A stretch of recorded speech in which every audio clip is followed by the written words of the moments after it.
everyone. Welcome once again to our speaker series.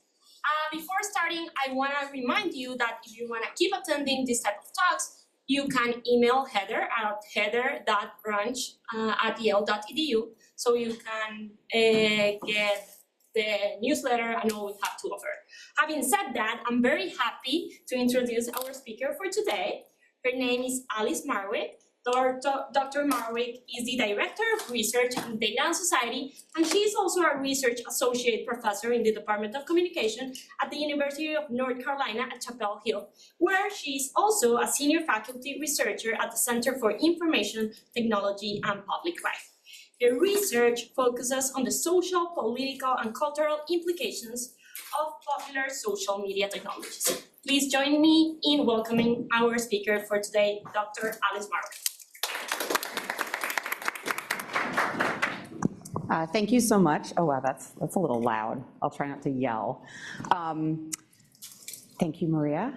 So today I'm going to be talking about my last book. There's the lovely cover, The Private is Political, Networks, Privacy, and Social Media. It came out last May on Yale Press, and it's a culmination of 12 years of work on privacy. And if I had to summarize the way I think about privacy, it's that the way privacy is socially experienced and felt has very little resemblance to the way privacy is thought about legally or technically. And today I want to present the major contribution from my book, which is this concept of networked privacy. And I'm going to relate it to intersectional systems of power and marginalization. And I'm going to focus on the 6th chapter of the book, which is called Beyond the Binary. And it's based on a long-form interview study with LGBTQ identified social media users that I conducted in North Carolina in 2019. And looking back, it was sort of a time of relative openness. I think 5 years later, the world feels much more hostile to queer and especially trans people. So the book makes 3 major claims. Privacy is networked, privacy is unequally distributed, and the two are related. And what I mean by that is that when we think about privacy violations, they are structural and they are unavoidable.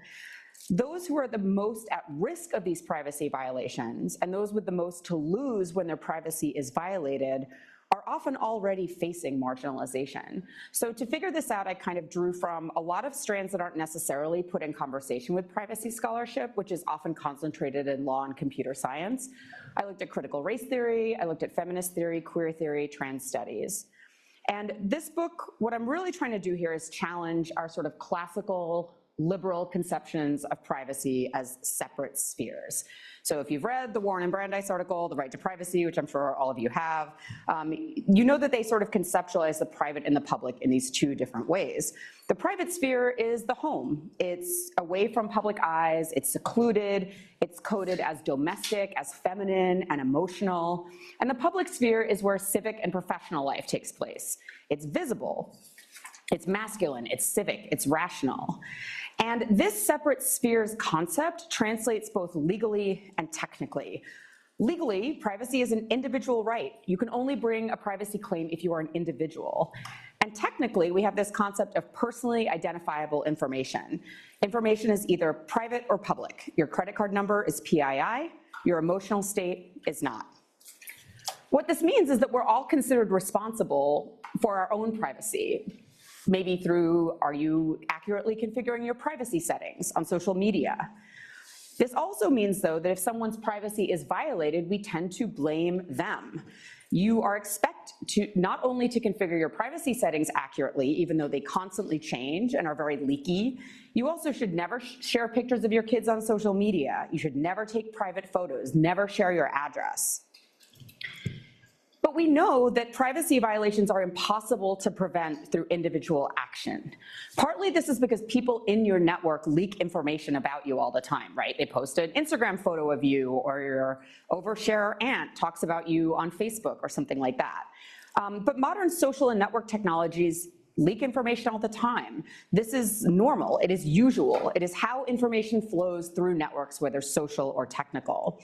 But more fundamentally, when we look at technologies like big data, generative AI, facial recognition, genetic ancestry testing, They expose personal information without consent, and they make connections visible, regardless if you're there or not.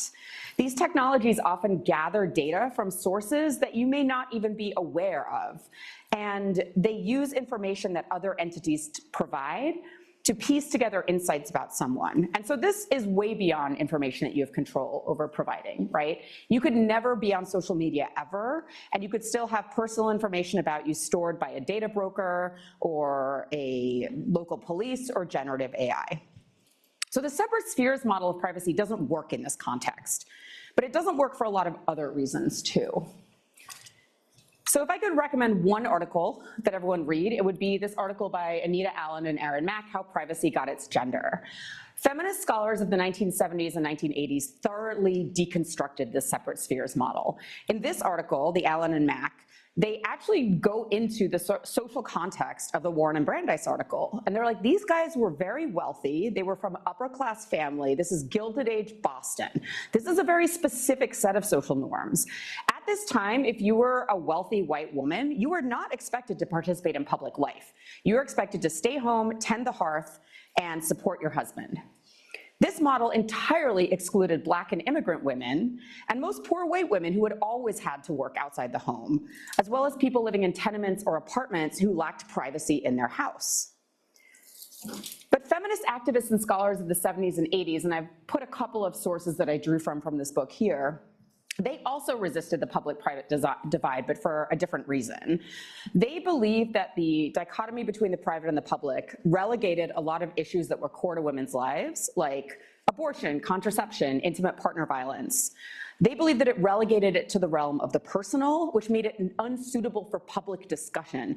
So if you look at like domestic violence advocates from the 80s, they were like, this is not an intimate issue that should be in the home. This is a public issue that we have to talk about.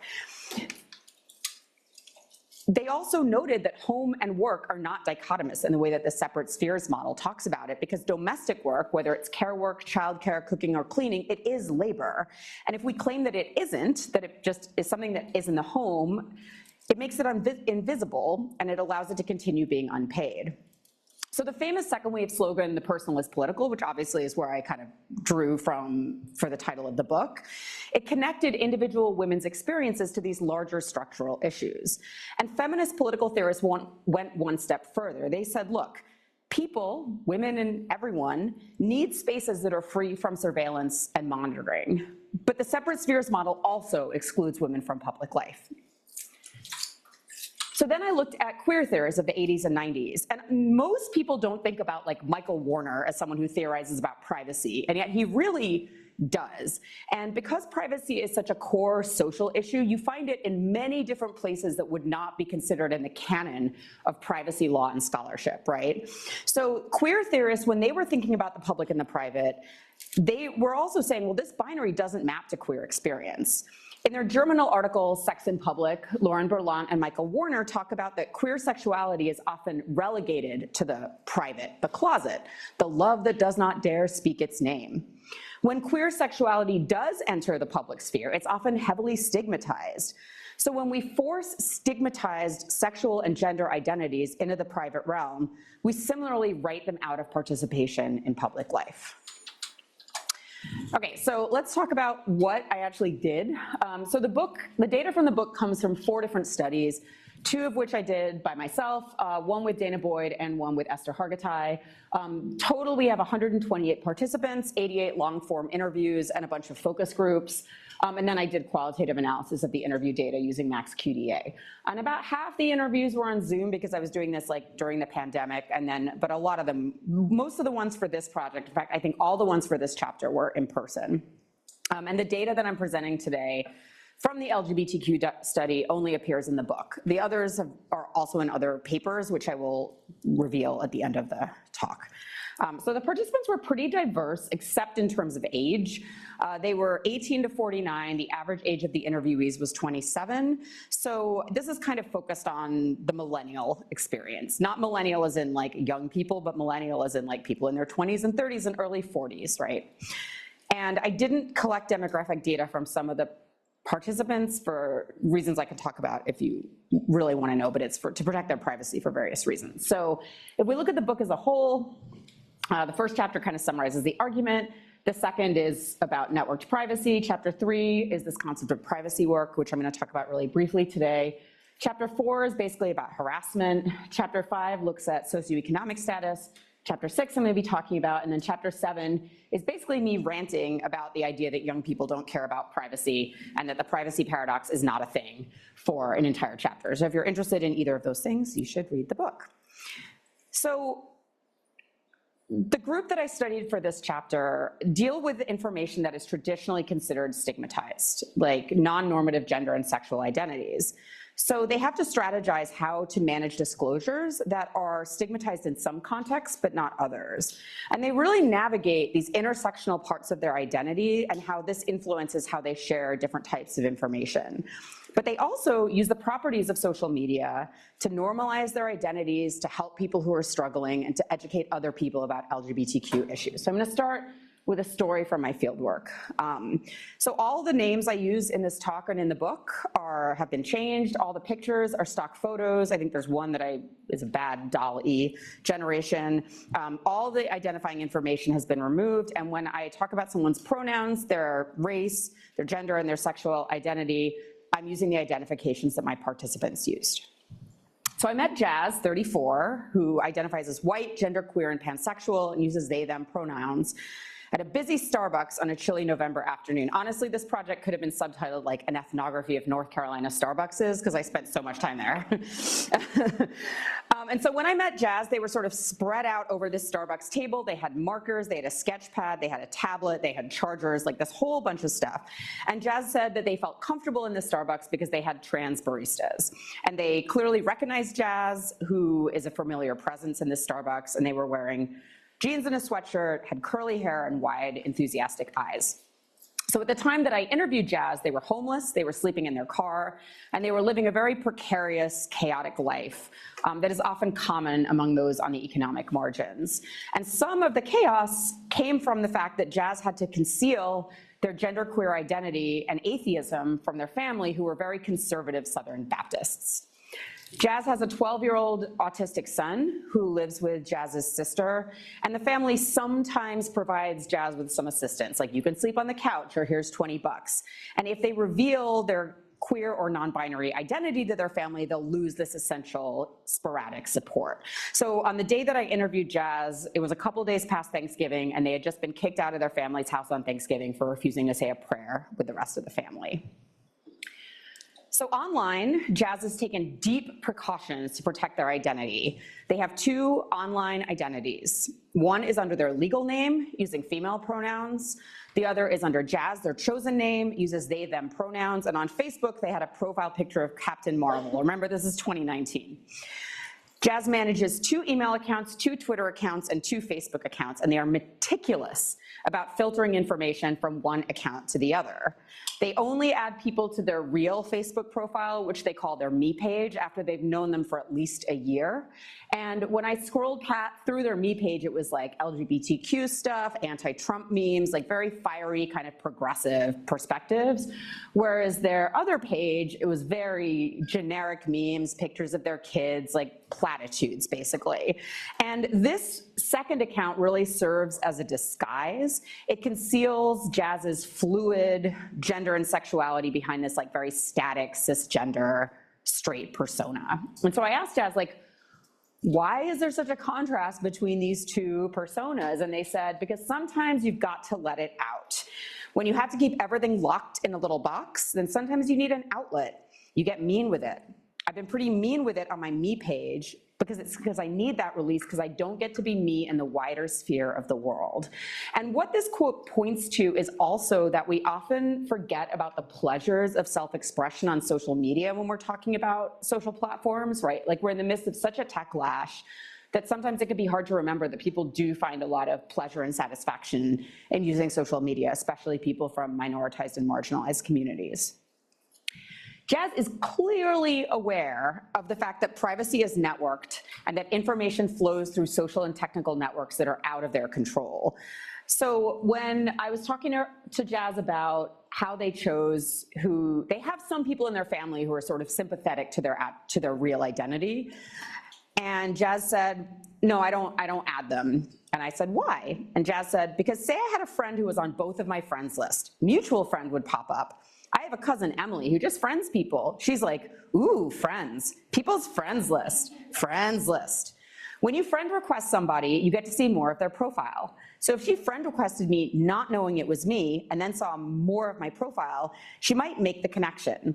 So Jazz is talking about Facebook's People You May Know feature. It's over there on the right. And there's a lot of really interesting things about People You May Know, because what it does is it mines people's contact information in order to make connections. So there might be somebody that you talk to a lot in your phone, but you're not connected on Facebook, so Facebook will suggest that person to you. And in the past, it has suggested people like your therapist, your stalker, right? One Facebook engineer said that the golden rule of People You May Know was don't suggest the mistress to the wife. There's a lot in that statement. But Jazz knew all about this, right? Jazz knew that Facebook uses mutuals to recommend users to each other. So if Jazz friended a relative who was connected to Emily, then Facebook might recommend the Me page to Emily under the People You May Know feature, and it would compromise Jazz's privacy. And there's a couple of things about this story I want to unpack. The first is that it really challenges some of the basic assumptions of the separate spheres model of privacy. Jazz is unhoused. Jazz lives in their car. They don't have a home to be private. Homeless people generally do not have privacy. They don't even have a private place to use the restroom most of the time.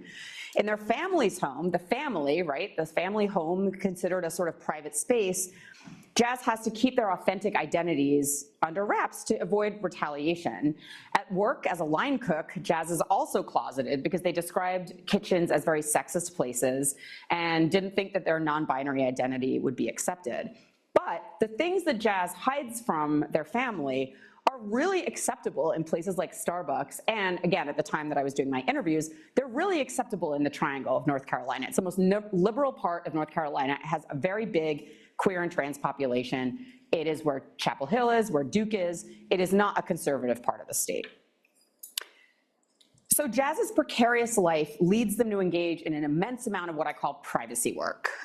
The tasks, behaviors, and mental heuristics that people engage in to maintain their personal privacy in the face of networked privacy violations. We all do privacy work. You do privacy work if you install a password manager. You do privacy work if you have, tinted windows on your car. You do privacy work when you tell someone like, hey, don't tell so-and-so that I'm, talking smack about them, or don't tell this other person that I might get divorced, right? We all engage in privacy work. We try to limit how information flows across groups and through technologies.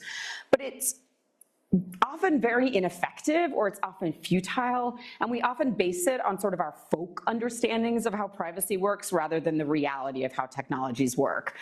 So everyone engages in this, but we have different skill sets, right? We have different abilities to successfully do it, and it's almost impossible to practice with complete success. And Jazz did all this stuff, right? Had all these different accounts, like kept this firewall up, but they knew that they were just like one person away from being compromised, right? That all it took was for a mutual acquaintance to say something or Facebook to slip and their cover would be blown. So the book thinks about privacy in this particular way, thinks about it as networked. Rather than a binary separate sphere that are separate from each other, we can think about privacy as a network to better understand how it functions in people's complicated lives. It's the desire to maintain agency over how information moves through social and technological networks. And sort of the fundamental basic understandings of network privacy is that information changes meaning based on context. Information is not private or public. It exists on a constantly shifting spectrum of visibility. We all share information about each other, knowingly or unknowingly, from posting an Instagram photo of your family to referencing a friend in a Facebook post, including your partner unknowingly in the background of a TikTok you're making, right? And the information that is collected online about you often implicates others. So think about something like predictive threat algorithms, right? So they mine social media to determine who someone is connected to see if they are considered a threat or not. So the people you're connected to on social media can reveal things about you, whether it's accurate or not. Rather than thinking of privacy as this individual responsibility that has to be protected by each person, we can use networked privacy as a concept to start envisioning collective solutions to privacy violations and stop blaming individuals when their personal information leaks. That's like my biggest bugaboo, is really this idea that like you get your phone hacked or somebody leaks your nude or something like that and all of a sudden it's your fault. Like we need to put the blame where blame is deserved. So I met Carlos at another Starbucks in a North Carolina college town. He is slight, he was wearing black rimmed glasses and kind of cool sneakers, and he really likes cooking, making fancy cocktails, and watching horror movies. So Carlos was interesting because he is gay and he is undocumented. And he grew up in rural North Carolina, and he was very open about his immigration status. This was during the Obama years, and he felt like, and he was a dreamer, he had DACA status, and he felt like putting a face on immigrant, an undocumented person, meant that other people would see that immigrants are in everybody's lives and they're in every community and they're not scary and other. But when he was in high school, he was very deeply closeted. He kept his sexuality also hidden at home because he feared that his traditional Catholic Colombian family would disapprove. But this decision was undermined when he turned 18 and visited a gay bar. At the same time, one of the club promoters took a photo of him shirtless and drunk, posted it online, and tagged him. And his mother saw the photo on Facebook and asked him about it. And he made up a story to explain the photo. I don't know what story that was, but I doubt it was super convincing. And he described this experience as being outed by Facebook. And the photo moved from an acceptable context, party photos on a gay club website, to one where it wasn't his mother's Facebook, right?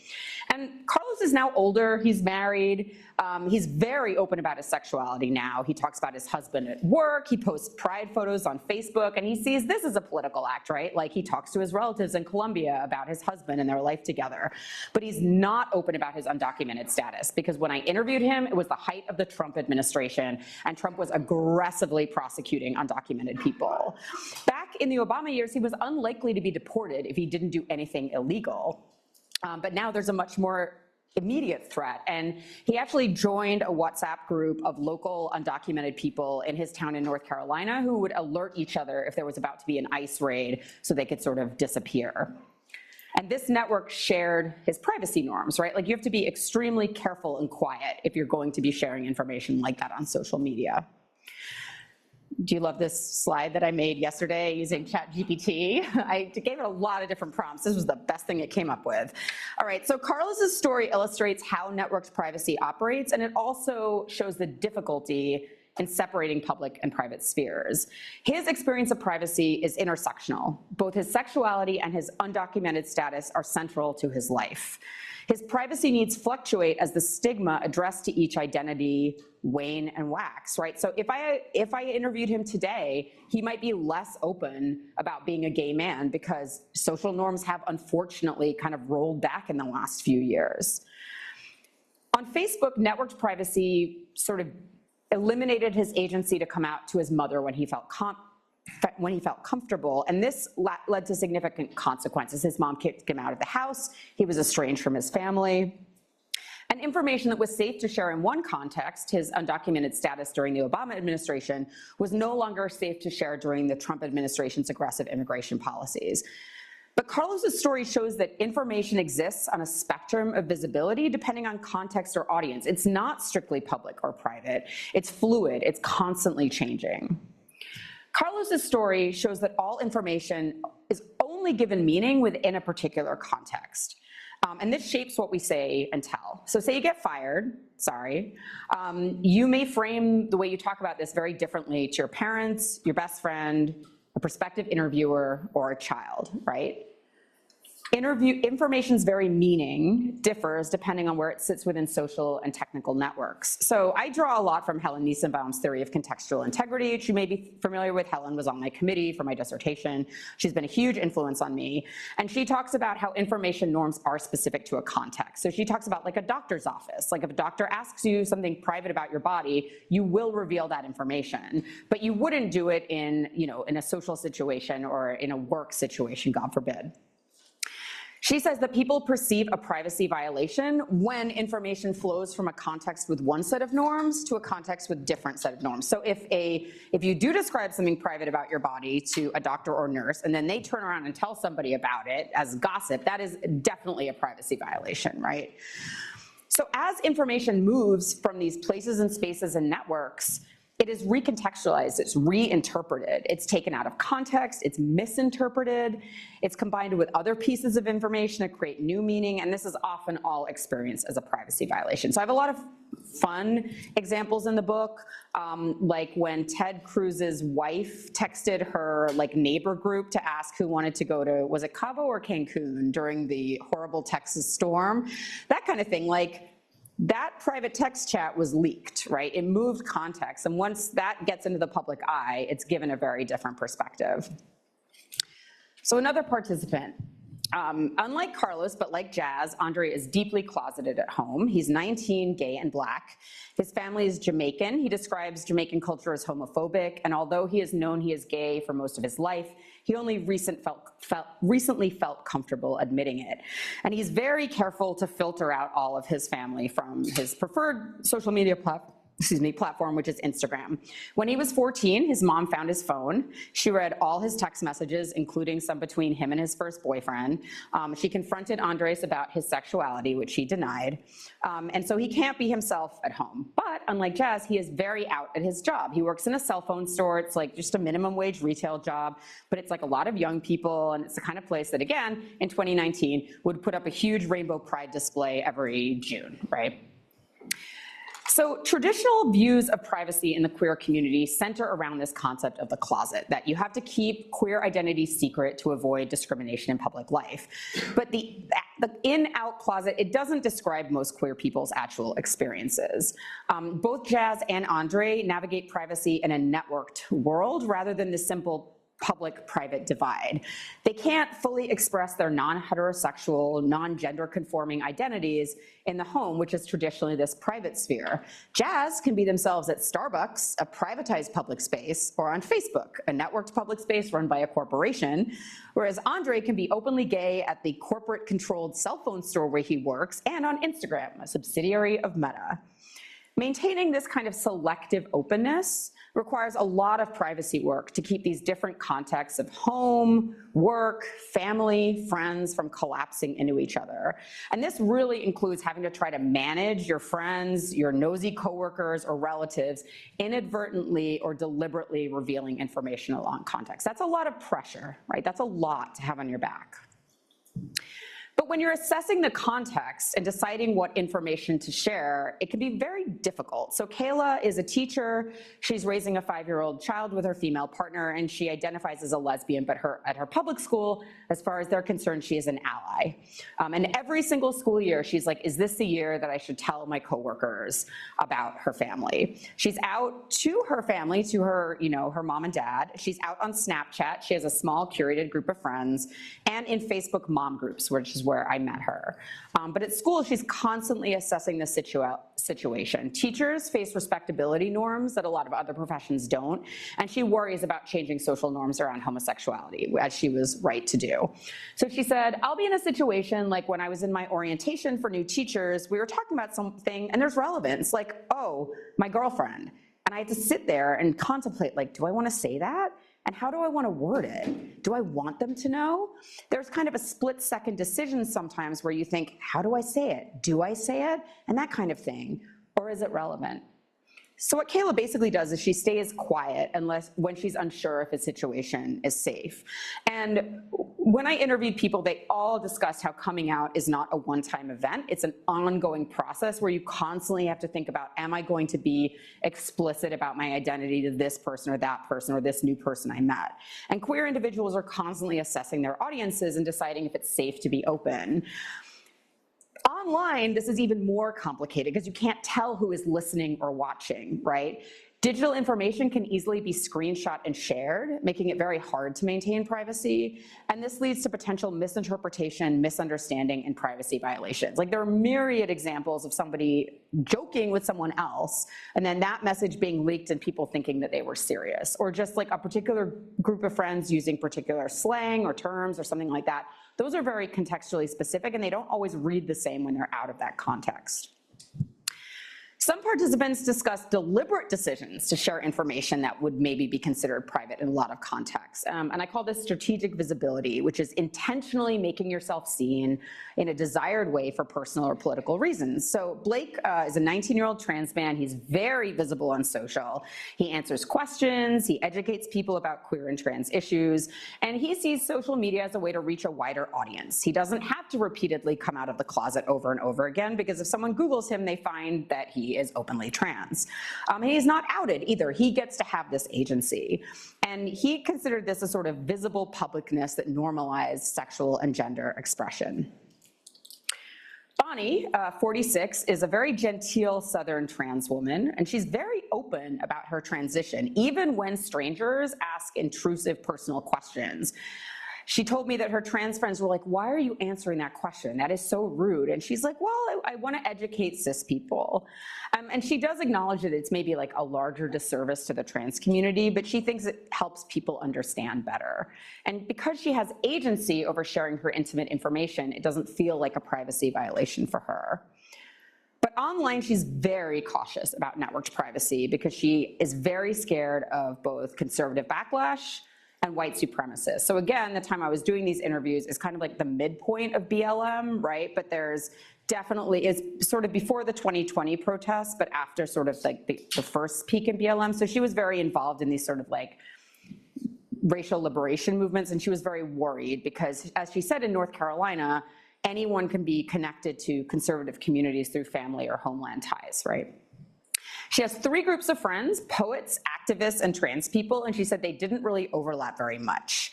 And she was worried that if she friended someone with conservative friends, it would expose her trans and activist circles to doxing or violence. And she was also concerned that well-meaning allies might inadvertently out someone by tagging them in a trans-related post. So Bonnie is trying to balance this reality of networked privacy with her role as a role model to younger trans people. And she's walking this very fine line, right, between strategic visibility and trying to keep her and her community safe, like trying to have these sort of community norms around privacy. And both Bonnie and Blake recognized that information would probably flow outside of its original context, but they were trying to leverage that to promote social acceptance. So what I've tried to show in this talk is that, like all people, queer people face specific challenges from networked privacy and privacy work. But I want to kind of highlight 3 points that I make in the chapter. The first is that the stories in these chapters are all trying to sort of deconstruct this idea of separate spheres of privacy. Instead, we might think about privacy as non-binary, that ignoring legal models or technical models of privacy, we want to start with different premises. The closet is not a binary under networked privacy because spaces are not inherently private or public. Whether information is private or public just depends on the person's desire to share it at any given time.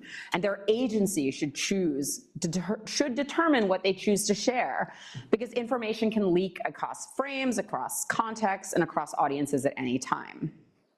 The second is that privacy is intersectional. Different identity characteristics are subject to different privacy challenges. And I mean, I highlighted a few here, but there's like, everyone deals with their own set of intersectional privacy characteristics. I think that if I conducted these interviews today, I would see much heavier forms of privacy work, especially from the openly trans people in my participant set. And finally, that strategic visibility or agency can harness networked privacy for positive ends. This visibility further destabilizes this boundary and the idea of the private or the public. It sort of diminishes the idea that queerness should be relegated to the secret, the intimate, or the personal. And these kinds of users are really using the leakiness of social networks to create a visible queer presence. So what I want to sort of conclude by is that privacy is a really key element of all of our lives, but I don't think that our current legal and technical networks have the capacity to account for this diversity and complexity. And this causes real problems. In other parts of the book, I talk about people losing their jobs because of private information leaking, people getting kicked out of their home or losing family ties. There's like many different problems and possibilities and negative consequences. And the less money and resources you have, the less likely you are to be able to survive one of these big privacy violations. I think we need to think about how we manage privacy and how we conceptualize privacy as an equity issue. When we frame privacy as individual, we ignore the privacy as unequally distributed, and we ignore that unequal distribution of harm. If we ignore the networked and collective lived reality of privacy and the unequal burden that it places on all of us, then we really allow this sort of inequality to continue. Thank you.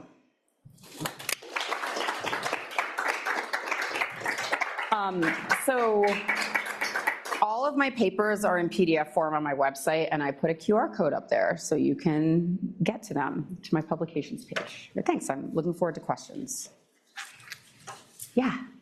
Yes, this was a beautiful example of the value of doing sort of qualitative work. But I wanted to ask you then how you recruited your subjects and how you think that might have affected the results that you got. Yeah, so there were 4 different studies, and we did different forms of recruitment for each ones. I'll talk about the recruitment for this study because that's the one that I talked about, but I'm happy to talk about any of my recruitment. So this one, I mostly put up flyers in libraries and coffee shops and public spaces in Durham, Chapel Hill, Raleigh, and like other places around the Triangle.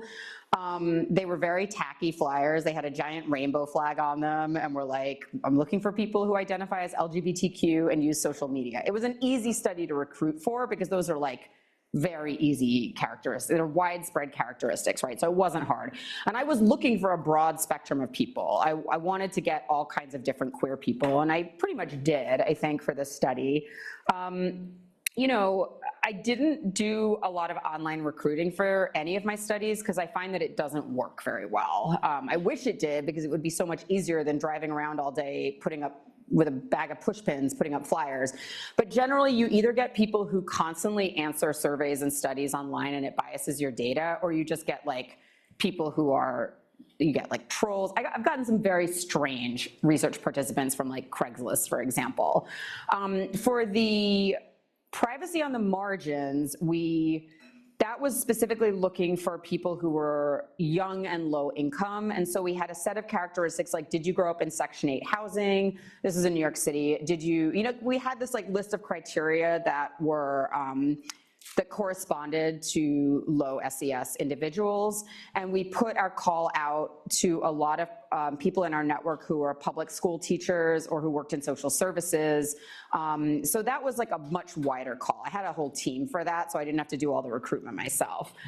For the harassment study, that I mostly used Twitter, honestly, because people who tend to get harassed online tend to be pretty online people in general, and I got a very good response from that. I had I've tried recruiting on Reddit. That generally has not worked. Redditors are very hostile to academics. I've tried recruiting on Facebook. That hasn't worked great either. I could write a whole paper about the challenges of social science recruitment.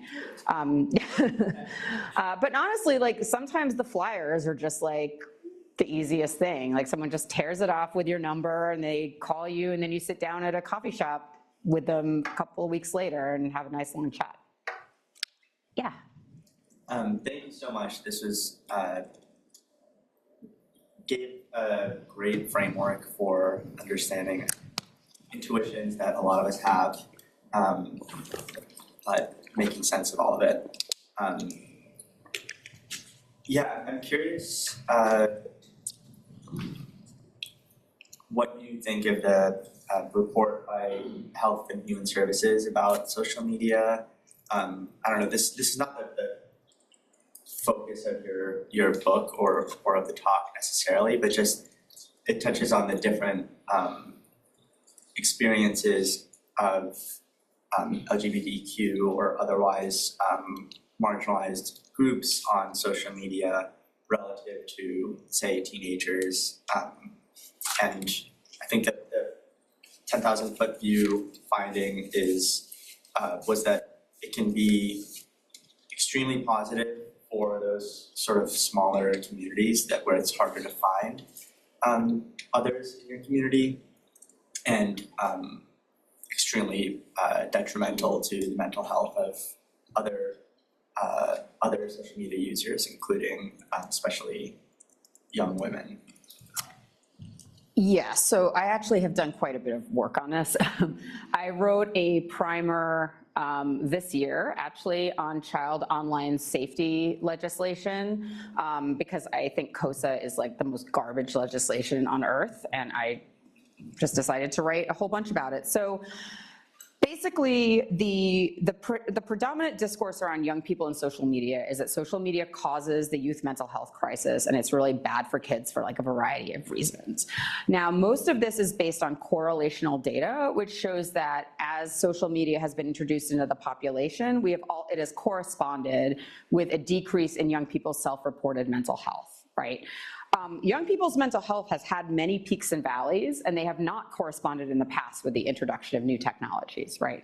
I think in many cases, there are other factors that contribute to young people's difficulties with health and well-being, including a global pandemic, school shootings, climate change, helicopter parenting, all these other types of things. And the fact that we are more open about mental health now, so more people get diagnosed and are willing to admit when they are suffering from a mental health difficulty. So I have a problem with the whole premise of this, the whole discourse around it. If you want to read my 85-page primer about it, like, go ahead, it's on my website too. But in terms of groups of marginalized and minoritized children or young people, yes, LGBTQ kids are the most obvious group of kids for which social media is a huge benefit because they're often socially isolated, right? They don't have queer adults in their life that they can look to. They don't necessarily have people in their schools or in their communities who are out, and they feel alone and they feel isolated. So for now, basically 2 generations of LGBTQ kids, we've known that a lot of young people get more comfortable talking and learning about their sexuality online before they decide to come out, which is usually when they've left their family home, when they're a little bit older, right? This kind of social support, though, I think is actually really important for young people from a lot of different backgrounds. I think that interest-based communities, right, if you're really into like anime or Chapel Roan or whatever it is, right, like you can find a group of people online to talk to about that. And those interests do not, again, always line up with geography.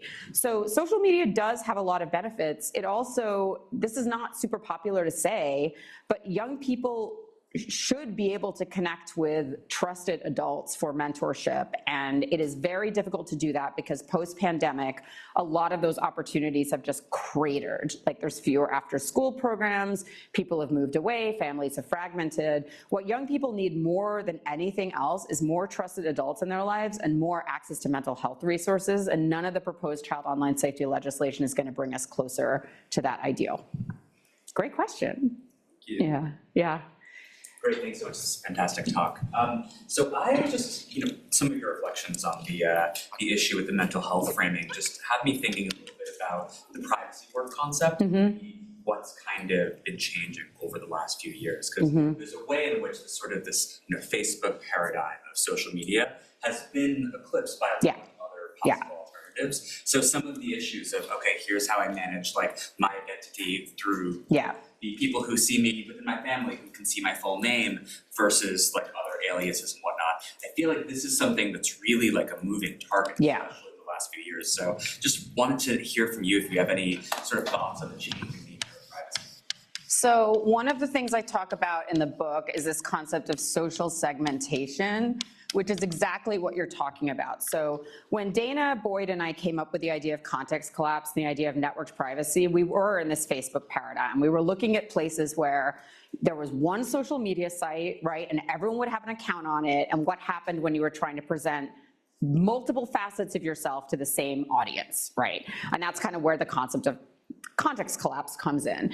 Now, what we see now is this heavy shift to social segmentation where you're using specific apps or specific websites to talk to specific people, right? So I have a group, for example, just in my life, I have a Signal chat for my friends from college, and I graduated from college 25 years ago, right? So I have another Signal chat for my colleagues. I have a Slack group for my current coworkers. I have, I SMS with my mom. I use Instagram with my larger friends group. Like all of those audiences, my self-presentation is slightly different, right? Like it's not like I have to try to use my LinkedIn page to appeal to everybody in my life, right? I think that that has had a big effect, but I don't think the problem is solved. I think people still experience context collapse very frequently, partly because it is so easy for information to leak between these segmented contexts, right? The screenshot, I think, is like the ultimate tool of this in some ways, right? Or think about libs of TikTok, right? For those of you who don't know, that's like this virulently horrible Twitter account where somebody basically posts TikTok videos made by mostly members of LGBTQ communities and social justice movements, and basically puts them in front of a conservative audience for ridicule, right? When you think about sides of TikTok, those are contexts, right? Like book talk, Swift talk, conspiracy talk, whatever your talk, right? Like you probably have your own talk, but whatever that side is, when you take videos out and they cross the algorithm and go to the other side, they often look very strange. I have a student who is looking at conservative videos that cross from conservative to liberal TikTok and vice versa, and the kind of comments they get. So this kind of stuff does still happen all the time, but I think your point is a very valid one. Like, it is not 2013, it is not 2020, like social media constantly changes. And I think that when we're trying to make theories about that look at digital life and social media, it's very important that these are not tied to one platform or one technology, right? It's more about how do people use communication technologies more broadly. And if you come up with theories that stand the test of time, they are not just applicable to TikTok, or they're not just applicable to Twitter, they work across contexts. Yeah. I just want to say how much I love this. I now have to apologize to my friend who I used to tease saying you dance in and out of the closet. And it's like, and so you've touched on this, I think, multiple times in your talk about time as context. Whether you have a little more to say on that, because you said many times that if I were to talk to them now, they would present differently. I wonder whether you've thought a little more about to do with that. I mean, I think this is very similar to the discourse around the right to be forgotten, right? A little bit. Yeah, but better frame, I think, in your thinking about it. Yeah, I mean, social media didn't exist till I was like well into my 20s, right? I think I was like 23 or 24 when Friendster was invented, right? So I did not have to deal with having this old Facebook, like the other day I looked up my doorman's Facebook profile and it's all these pictures of him in his soccer uniform when he's like 15, and it was like so cute. That was probably a privacy violation on my part. But the point is that in my generation, we didn't have these digital records. Like my son, who is 9, I don't know when he's going to start using social media. He already has like a Roblox profile, right? But he will have this like persistent record of growing up somewhere electronically, right? Whether that's photos I've taken of him, or his grandmother's taken of him, or information that he chooses to put on the internet. So we're all going to have these digital selves, these digital doppelgangers that make it much harder to sort of reinvent yourself, or to you can never tell, when you say something here and now, you cannot tell how that is going to be taken 20 years from now, because social norms change, things are different, you are gonna be different, right? Think about the different kind of skeletons in the closet. A lot of the time it's because somebody did something that was socially acceptable in a context that they existed in 10 years ago, and it's no longer socially acceptable. So because the internet is both persistent and ephemeral, right? Like some content on the internet disappears and you can never get it back, and some seems to stick around forever, and you're never really sure what's going to apply to something that you want to be buried. We tell people, like, just don't post anything controversial on the internet at all, right? Like, don't put anything on the internet that you might want to come back and haunt you. And in the chapter with economically marginalized people, many of whom were very concerned about their future employability, there are a lot of people in that chapter who just didn't use the internet for anything, like no self-expression at all, no Facebook profile, nothing. They just used it for like search and like work, because they were so scared that they would put something online that could be misinterpreted years down the line. So I think that for people who, I think the more precarious a situation that you're in, and the more you feel unsafe, I think that affects your sense of like, how can I use this technology? And I think it makes me very sad in some ways, because I think that the internet is basically the greatest communication technology that's ever existed. And it's been sort of like, its potential has been just completely trashed by commercial imperatives and surveillance. And as someone who was a very enthusiastic, like, Usenet user, right, like IRC user, like old school internet user, like the relationships and friendships that I formed on early social media were extremely important to me. And I think that the potential for that still exists, but it is buried between like layers and layers of internet glurge. That had nothing to do with your question, but you just got me nostalgic and thinking, so thank you. Yeah, Maria. Thank you. I'm curious about your choice of the word agency and the definition of network privacy. And I say this because we read that in the late, 1980s and 90s, they would talk about control or access, right? So my question, and control, for example, has been pushed back for years, partly because of many reasons, but partly because of the network character of the privacy that you talked about. So I'm wondering whether you think that agency escapes that pushback that control is currently having, or it's the same thing. Can you talk a little bit more about the pushback, just to make sure I know what you're talking about? So people are saying, actually, we have no control. Privacy as control makes no sense because we have no control. On one side, because we can't read the terms and conditions of the website, right? And on the other side, because of the social character and network character of privacy, right? That yes. Even if I want to control my data, someone else will post it. So I'm wondering whether the word agency makes a different job there? Agency can always be undermined, right? And people's agency is undermined. I think when I say agency, I'm pointing to an ideal that I would like to see in the world.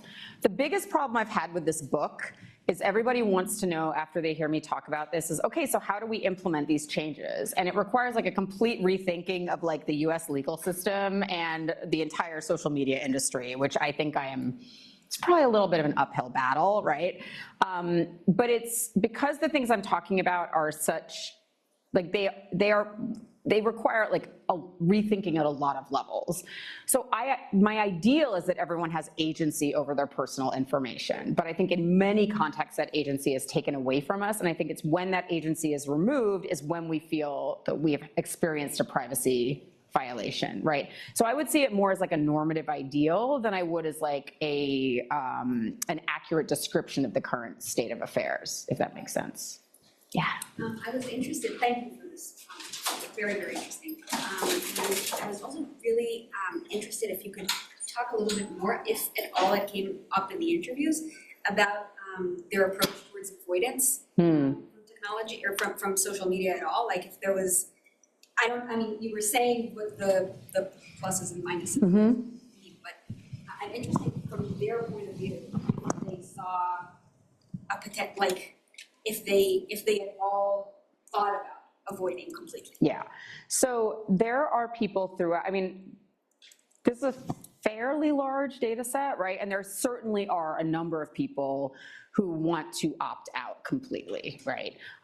When we think about people's privacy attitudes, I don't necessarily think Alan Weston's privacy categories are like I don't think they're necessarily always accurate, but I think there are a certain number of people who are heavily concerned with privacy more than other people and are much more likely to be very private. And in that group, you have people who are like, hardcore privacy and surveillance activists who won't put a photo online or won't have a smart TV in their house and see like, Alexa is the root of all evils. And you have people who are just kind of like nervous and scared, and you have people who just aren't very technical. The problem is that opting out has costs. And many of the things that existed before our modern suite of technologies have now withered away. So one of the examples I use in the book is like, if you don't want to use Google or Apple Maps because you don't want your location data tracked, you are now living in a world where there are no payphones, there are very few road atlases, and gas stations don't have maps. There was an entire infrastructure that existed pre-GPS to facilitate people getting around. Like I used to, I've driven cross country twice before the internet. Like I had a giant road atlas. When I first moved to New York City, I had a little fold up laminated map in my purse that I used to use to get around. Most of those things are hard to access now, or they just don't exist, right? So opting out has costs and consequences, and most people are not willing to bear the cost of them because they are so difficult. My friend Janet Vertisi, who's a professor at Princeton, is working on a book about how she tried to opt out. She didn't want the internet to know she was pregnant. And in order to avoid the internet knowing she was pregnant, she had to buy like Visa cards from bodegas and use them to anonymously make purchases that she had shipped to other addresses. Like, you have to take a Herculean effort, right? And I think for the most part, I think most people are not willing to do that, including myself. Like, I use all kinds of technologies that privacy advocates would say are horrible.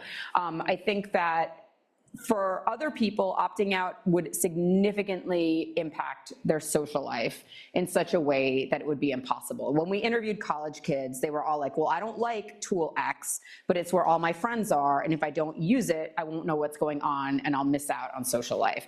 I mean, these things, for better or for worse, mostly for worse, have become fundamental parts of groups and communities, and so if you choose not to use them, you're missing out on that aspect of community life, all right? Yeah.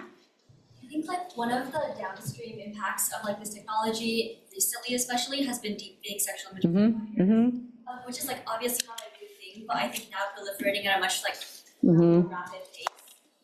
And I'm curious what you think about like the recent, increase of deepfake legislation, but more importantly, like along the, I guess, line of fence where liability should fall, because the images, are generated on platforms, but actually a big portion of it right now is generating it in their schools. Yeah.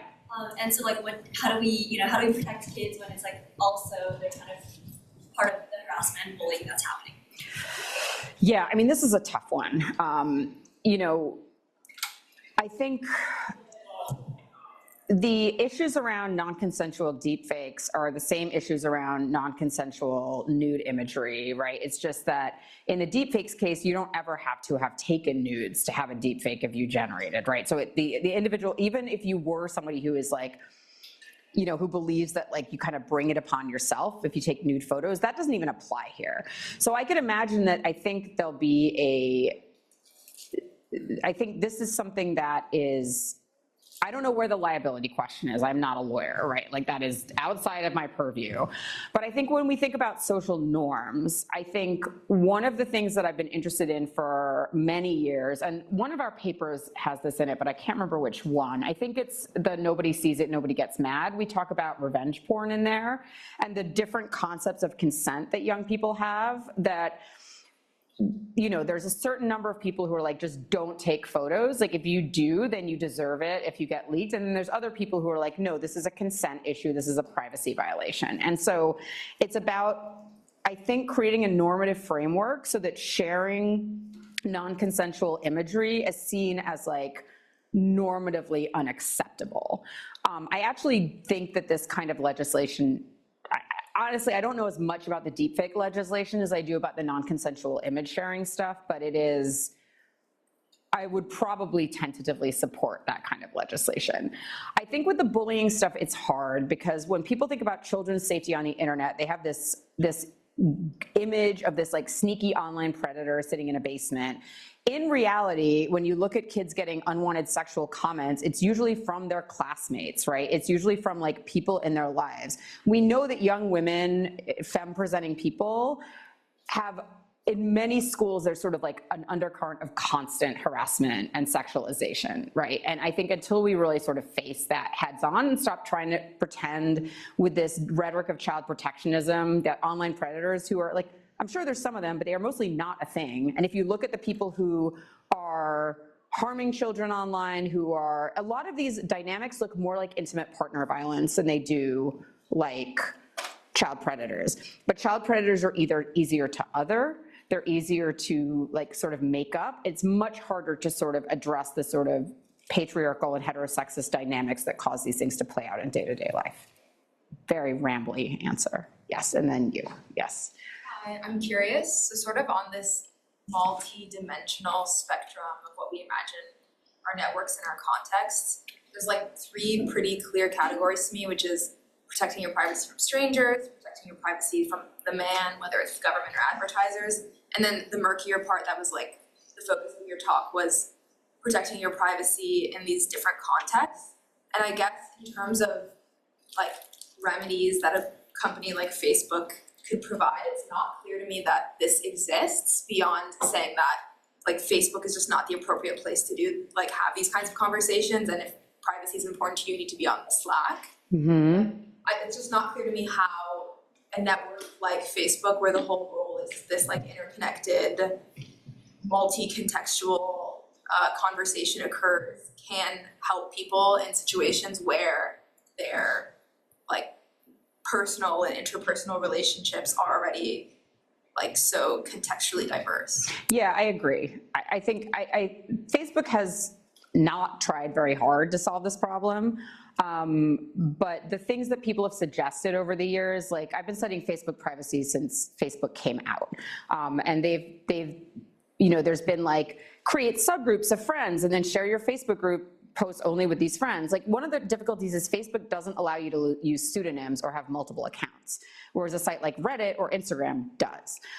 So there are things Facebook could do to make it more, but I mean, they're losing user base so rapidly in the United States. Their user base is aging. Young people don't use Facebook. They have bigger fish to fry. And I don't think they have any interest in that because their business model is selling people's personal data, and the less personal data you choose to share on Facebook, the less money they make. You'd think they would want to solve these problems so people felt comfortable sharing on Facebook, but I just don't, I think you're right. I don't think it works with the business model of Facebook or the technical structure of Facebook either. I guess even if you sort of put their financial incentive aside, if you take Instagram, for example, like what are tangible steps it could take to make this like friend list more secure? Or well, you can have, I'm not advocating for Instagram as like some paragon of privacy protection, but just comparing it to Facebook. You can have your close friends list, right? You can have multiple Instagram accounts with different names that it doesn't have, there's some, I think, yeah, I would say those are the two biggest things, that you can have multiple accounts on Facebook, that you can use any name that you want, you don't have to use your real name, and that you can have the sort of close friends. And I think there's also, Instagram has a lot of different features, right? You have stories, you have the grid, there's like a lot of different parts of Instagram. Facebook is like that too. But yeah, sorry, not a very good answer. I think it's on Amina's question a little bit, but one of the things that your interviews draw out is that politics and social norms really structure the distribution of privacy vulnerabilities and privacy work, and social norms are very slow moving and politics is so fickle, so it feels techno-solutionist to suggest, but it feels like there has to be something on the platforms that can help with this. So is it a question of open APIs and middleware ecosystems that will like create some products that address the needs of these populations? What should we be aiming towards? I don't know. I don't know. I mean, as I said, I've been doing this for a while. I have seen a million open source tools come and go, a million privacy plugins come and go, a million alternative social media sites come and go. I think, honestly, we're just moving towards like, you have a dozen group chats, right? I think that we are going to kind of move into a space where people don't expect to use social platforms for interpersonal communication. You use it to like, you have your professional LinkedIn, you have your like kind of creative Instagram, and then when you're having substantive conversations with people, it's through group chats. I think that, again, I think this is where I see the potential of social media undermined by the way that it has been structured. But partly it's just, the audience is very large and people are mean and there's a lot of them and they're nosy and sneaky. Like when I was in my early 20s, I had a public live journal where I talked about my personal life to an audience of anyone who could read it using a pseudonym that was very easy to identify.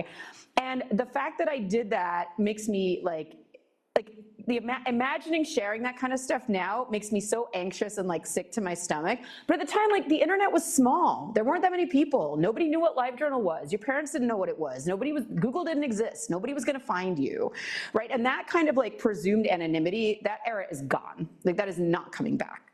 So I am not sure what the future looks like.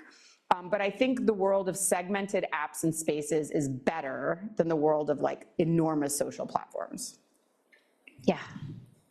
I was very interested in this sort of All right, you next. self-expression and like these vulnerable networks that you mentioned.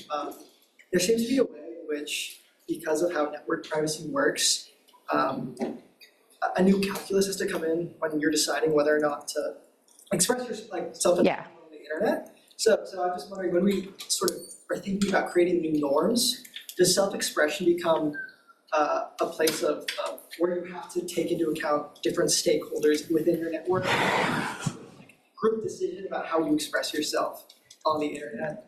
I mean, that doesn't really lend itself to like very spontaneous expression, right? But that is kind of the problem, right? Like, I am sure we have all had moments where we sit there and are like, should I post this thing?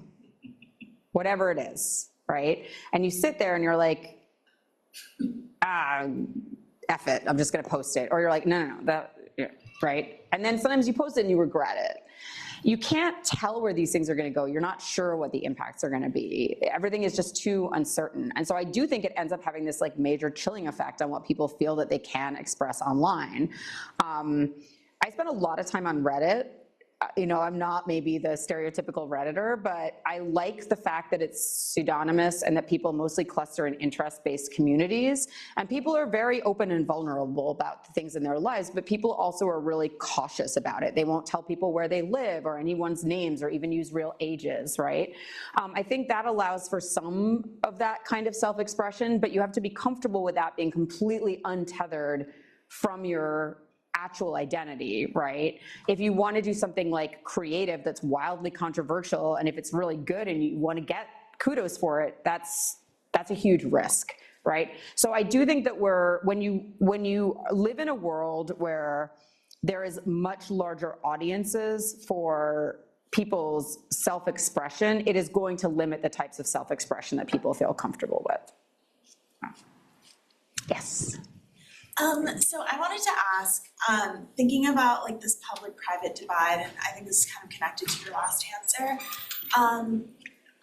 You talked quite a bit about how tangible these like digital spaces or digital communities are. And I was wondering, so I did previous research on Twitter when Elon Musk took over Twitter, and then everyone I interviewed was like, we're leaving the platform. And then they left and then they came back, and like I feel like that happens a lot with different social networks. Or you were talking about Reddit, the Reddit community might get deleted, something along those lines.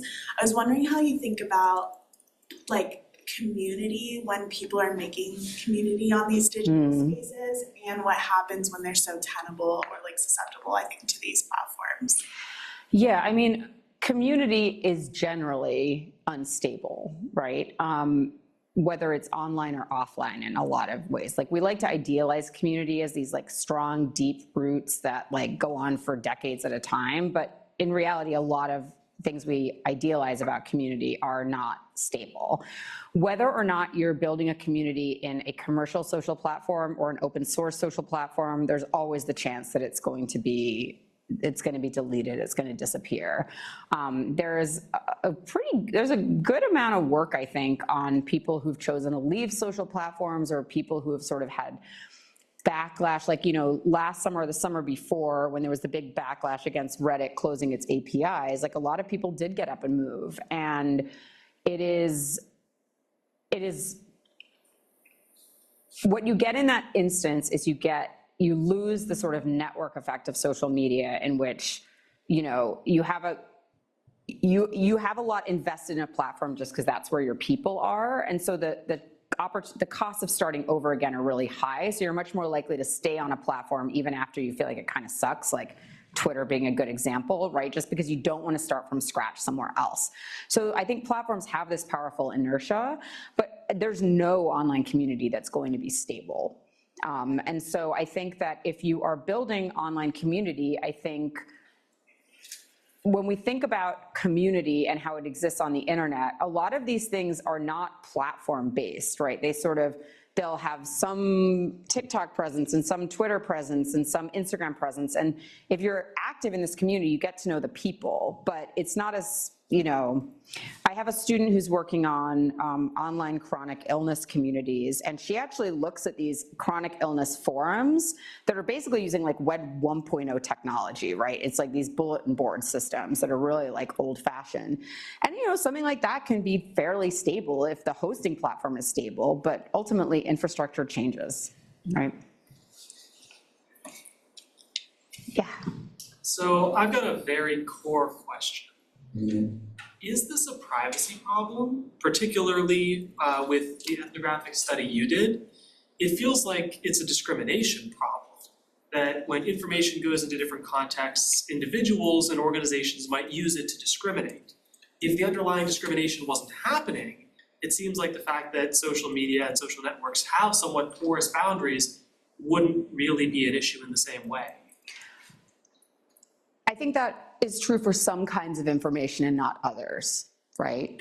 So there are a lot of times where information leaks from setting to setting that is not information that necessarily would cause one to be legally discriminated against, but could cause people to change their perception of someone else or cause stigmatization or something else. It's not like you're like, oh, I lost my job because I'm gay, therefore in some states I have legal protections. It's more like, oh, I posted this really personal thing about my depression and a bunch of people read it that I didn't want to read, and now they know things about myself that I didn't want them to know.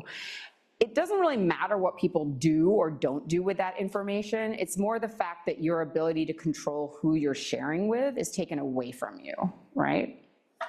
Well, is it taken away from you or did you give it away? And this goes back to your thesis about individual versus more collective or societal responsibility.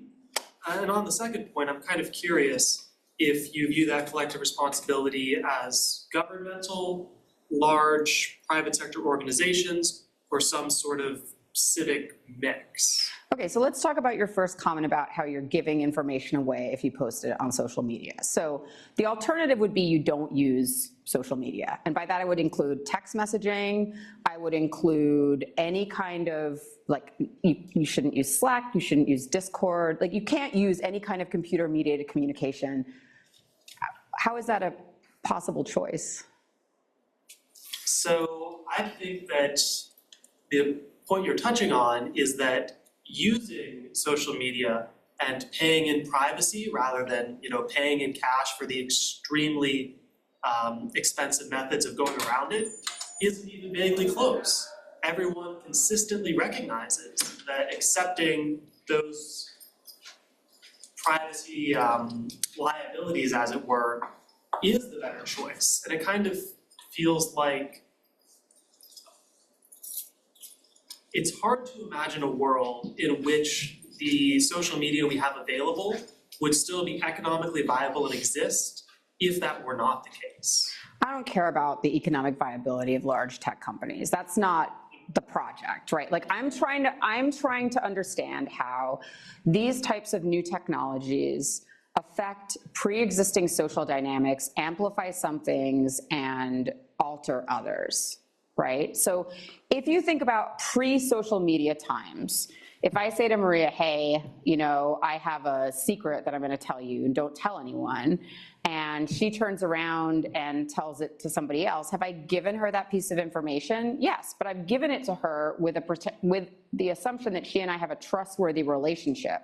Now, she could be a backstabber, she could be a snake, she could put that information all over town. And I have lots of examples in my book of people who, these are just gossip networks, right? It's not even about social platforms, it's about people basically gossiping, but they're using like screenshots and forwarded text messages.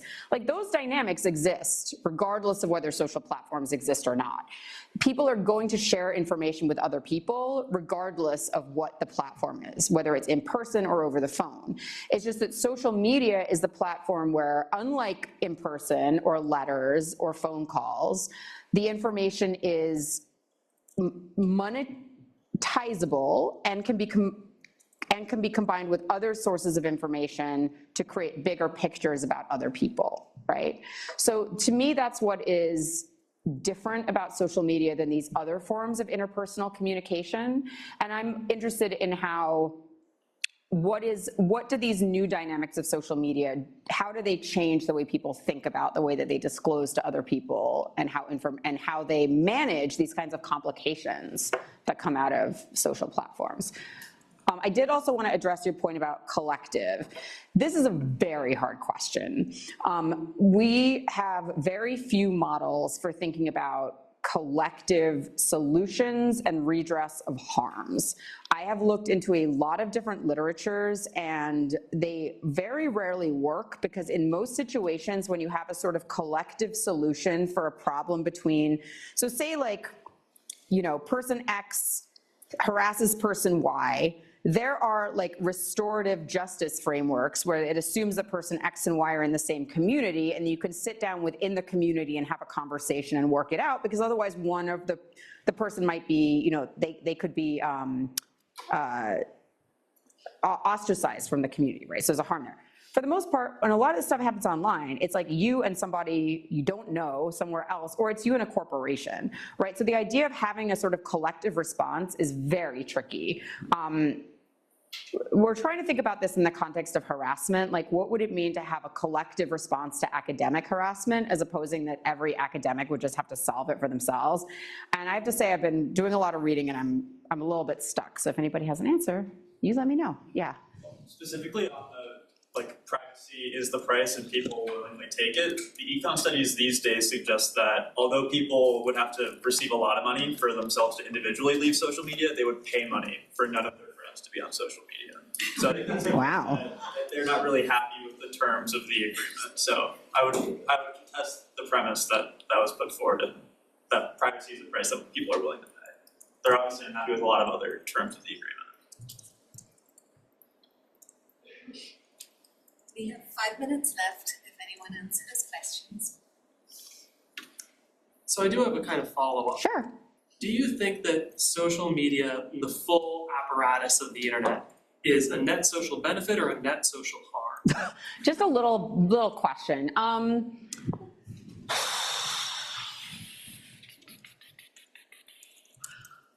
I think it's a net social benefit. But I don't know very many people at this point who would agree with me on that in my field. I think that it allows for, first of all, I think I cast a pretty broad net where social media is concerned. I'm not just talking about like Facebook and Instagram, right? I tend to think of like, again, computer mediated communication in some ways as being social media. I think it has opened up so many possibilities for people. It has given rise to many business models. It has given rise to many activist movements. It allows to a certain extent for people to have the same access to broadcast as legacy media used to. Like, it just has transformed our society in so many ways, though, both good and bad, that looking back, it's very hard to say, like, was it a net benefit or a net negative? But overall, I think positive. All right. Wonderful. Thank you so much. We've been so eager for you to visit. This was a spectacular talk. Oh, thank you so much. And thank you all for your great questions. Thank you.